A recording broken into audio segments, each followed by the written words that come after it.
So many social media influencers on TikTok, on Instagram, on Facebook, on Twitter, you name it. Mini influencers, macro influencers, micro influencers, and major influencers earning big bucks for influencing for brands and so on.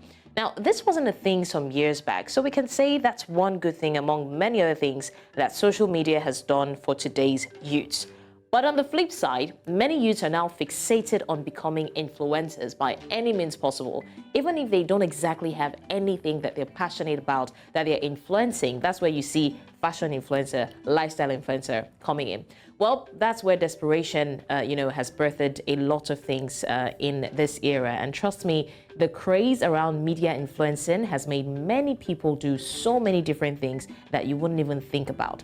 But thankfully, we're still in an era where people genuinely look within themselves to find what they're most passionate about and decide to embrace their skills and share their talent with the world. For example, I'm a journalist. I've always loved journalism. I found out that I wanted to do journalism and I pursued it, and here I am today.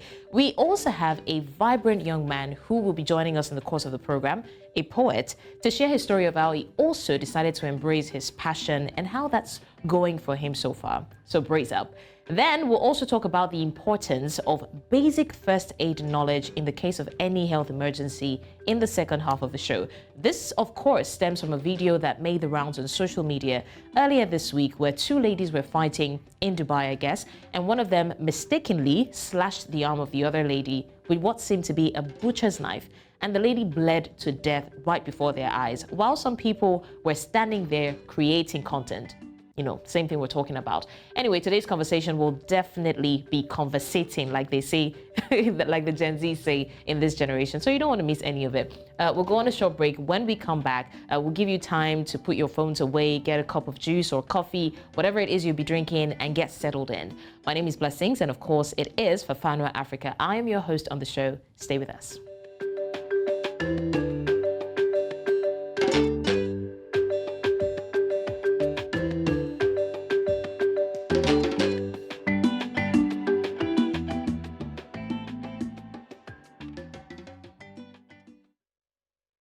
Now, before we delve straight to the crux of the matter for today, we're still talking about the off-cycle elections that is just about 24 hours away. And we have some of our correspondents around different states, Bayelsa State, Imo State. Joining us now is Bernard Akede, who has been in Bayelsa State for some days now and has been giving us updates on how the elections seem to be unfolding in Bayelsa State. Thank you, Bernard, for joining us once again. Thank you for having me, Blessings. I hope I still look good this time, like you said the last time. Like I said, Bayelsa State is good for you. I don't think we want you to come back. But on the other hand, we need your services here. Anyways, tell us how it's going in Bayelsa. All right, so it's less than 24 hours now to the commencement of the governorship elections here in Bayelsa, one of the off-season elections in 3 states, Bayelsa, Kogi, and Imo.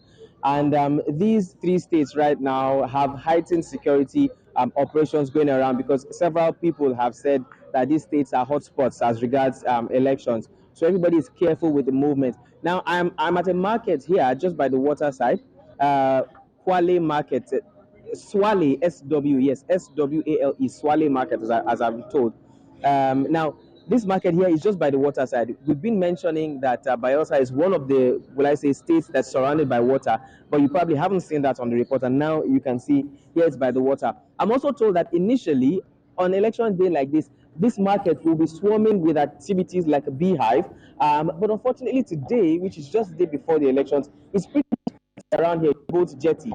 As a matter of fact, it's difficult to get boats to go to certain communities. We're trying to see if we'll get a boat that goes to the creeks, but we hear that all those available boats, except for what we're seeing here now, which are the ones that have brought commodities into the market, taking some out of the market to other communities. Those other boats, speedboats that will go to certain places are all gone. And the reason is because they left either last night or early this morning. Now, there was some funny miscommunication via the media that made all of this happen. There was communication that the curfew will commence by 12 p.m., 12 p.m. being 12 noon. So from yesterday up until morning today, most people who were going to their communities for the election had already left the city via the waterways. And that's why the jetty is pretty much empty. So this is how, unfortunately, fake news, whether it's intentional or unintentional, can lead to disruption of certain activities. And so now, the jetty is pretty much empty. as it were, which should not be actually. There should have been more people here trying to get to their communities. Most of them have already vacated the communities. Well, now what we have is people just trying to make last minute, last minute works, last minute gatherings, last minute preparations towards the elections. There's heightened security at the INEC office and at various areas where they expect that could be hotspots. But besides that, the city is calm, there's no tension, everybody's just waiting for D-Day, which is less than 24 hours away, as I mentioned. All right, very quickly, Bernard, since this is a youth show, I really want to ask you how you evaluate the involvement of the youth in Bayelsa State. I mean, we can't deny that we've seen what has happened from the presidential election to dragging the matter in court. Some youths have decried distrust for both the electoral committee, that's INEC, for the judiciary as well, and even the electoral candidate. So with all of this, playing out, how well would you say that the youth will be eager to come out to vote tomorrow? Well, if we're talking about the youth now, it's I mentioned earlier this morning, I used the French term comme ci, comme ça, like this, like that. We spoke to some people who said they don't trust the system, like you clearly mentioned, so they're not coming out to vote. We spoke to others who said, well, they're not sure if their votes will count or not, so they will still give it a shot. But then there are those who are still certain that they want to cast their vote so that things can be better or things can be different from what should happen. But of course, we know that you will also see scenes like these tomorrow. There are some who, not the water now, there are some who definitely will be doing something like this. There's some boys behind me here playing football. And we spoke to some of them. They said that this will be their activity for tomorrow. They're going to be playing football because they don't intend to cast their vote. But for others who have said that they will take the election and their franchise seriously, they definitely will be going to the polling units to cast their vote. So the government and INEC has done a lot, as I was made to understand, in terms of sensitization, trying to ensure that people come out to exercise, their franchise and ensure that they make a decision from the ballot boxes. We do hope that that will happen eventually, but whatever the case may be, definitely, Bayelsans hopefully would come out to cast their vote. We are hoping that the numbers will be reasonable, that the numbers will be worth, counting eventually. But again, the hope is that they actually do come out to cast their vote. All right, thank you so much, Bernard, for joining us, and definitely we'll be looking forward to more updates from Bayelsa State. Thank you once again. Thank you for having me. It's a pleasure. Well, you're still watching Fafanua Afrika, and we'll go straight to the conversation now. And we're still talking about creativity and youth harnessing their skills, their God-given talents, in this day and time when social media has become a thing and people are crazy about, becoming influencers, even though they don't exactly have skills that they're offering. Now, speaking of creativity, a lot of youth, as we've seen in recent times, get easily influenced, not just by lifestyles now, but by whatever brings cool cash to the table. What do I mean? You see a lot of youths, going on social media and becoming so desperate. They try this out, it's not working. They try this out, it's not working. They're trying different things just to get the number of followers, just to get, reposts and likes and shares. And because of that, you see a lot of youths jumping on crazy trends. There's one going on now where people put their phones, I'm sure you've seen that. People put their phones on the ceiling and then they do something on the floor that I'm not even willing to talk about. But I miss those days when people genuinely did what they loved and got paid, got recognized and got famous for it. But amidst all of this, we still find people who are true to their callings, true to their passions, and that thing that gives them joy.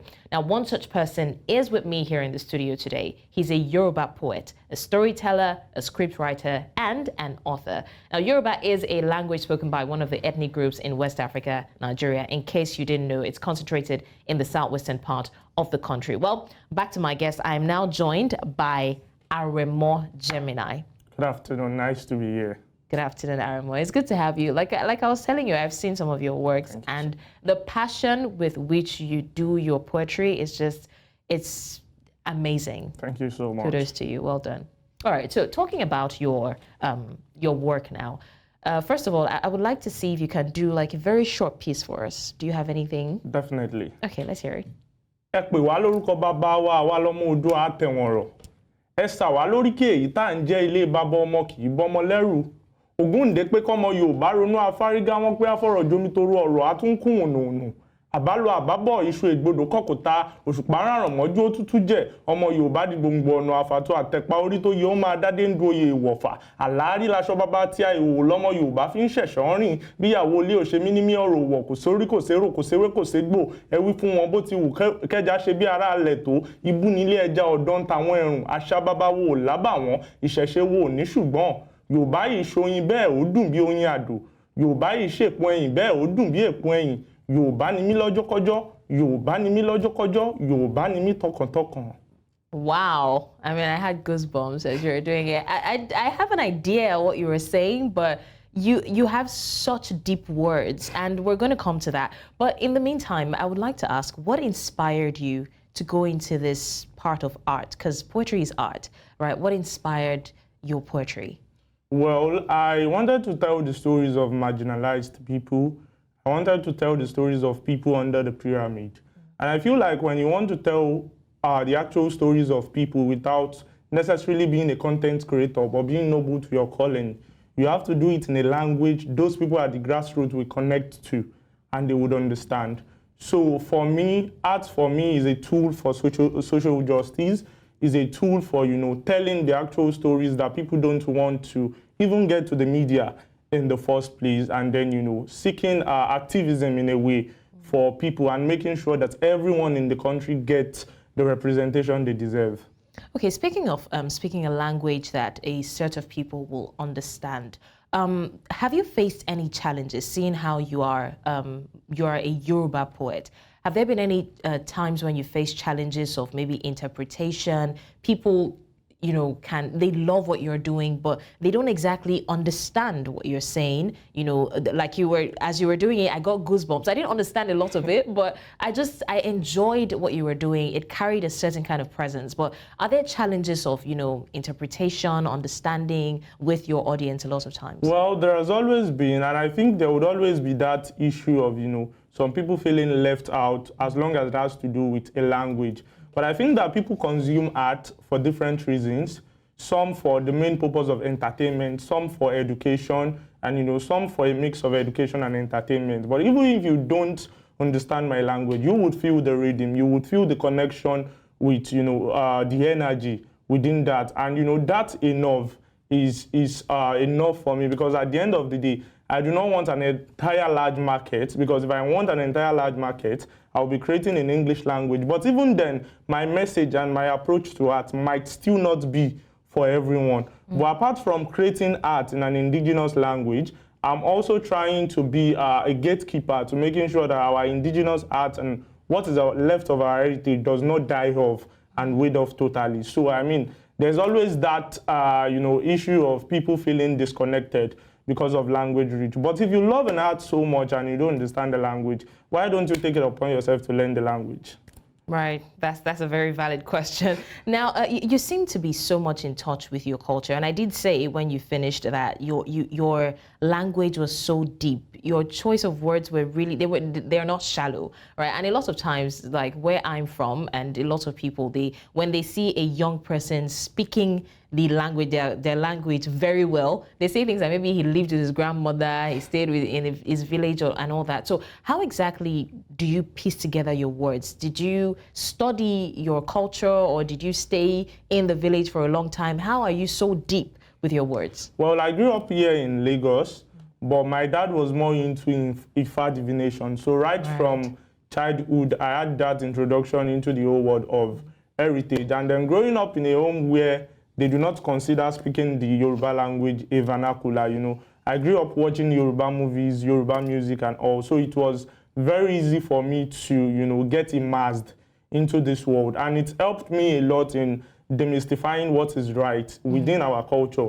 And those things that you might feel like, okay, these are actually absurd. So I grew into it right from time. And then, what you consistently do, it goes beyond a skill at some point. It becomes a way of life for me. So when I speak Yoruba these days, I do not speak it for the flamboyance of it. I speak it because that is me. That's how I've always, known how to articulate myself.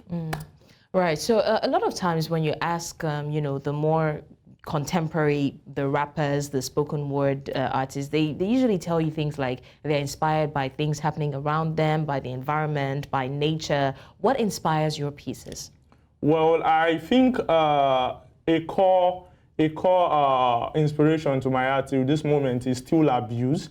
I feel like if you check a catalog of my works, you would see most of my writings have to do with stereotyped women, abused men, because I feel like there are a whole lot of abuse going on that people sweep under the carpet and that never get to be mentioned. And it does not even have to be carnal abuse in this sense. There is emotional abuse, there is domestic abuse, and several mental health issues that people have regarded as spiritual problems, where in the real sense, they're actually physical, afflictions that we've caused to ourselves. So like I said earlier on, I pick my themes from marginalized people. I look at the people around me at the grassroots, and they easily influence what I write, because I mean, everyone is writing about luxury, everyone is writing about the beautiful things happening, but who is writing about the widows? Who is talking about the orphans? Who is talking about the random boy under the bridge? Those are enough stories that can never get exhausted for me.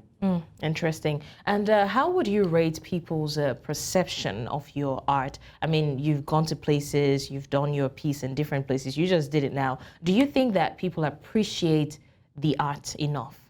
Well, I think that those who appreciate it, because in the words of Beautiful Nubia in 2018, he told me that when you regularly do your art within your own way, your tribe would find you. So I believe that, within the years I've started to now, I've been able to build a community of people who do not only understand my art, but they connect with the reason for my art. And when you connect with the reason why a particular artist creates art, it's easier for you to appreciate where the art is coming from. So yes, there are people who appreciate, and of course, for people who have an issue appreciating the art and all, I mean, diversity is allowed, and I mean, even the word itself is diverse.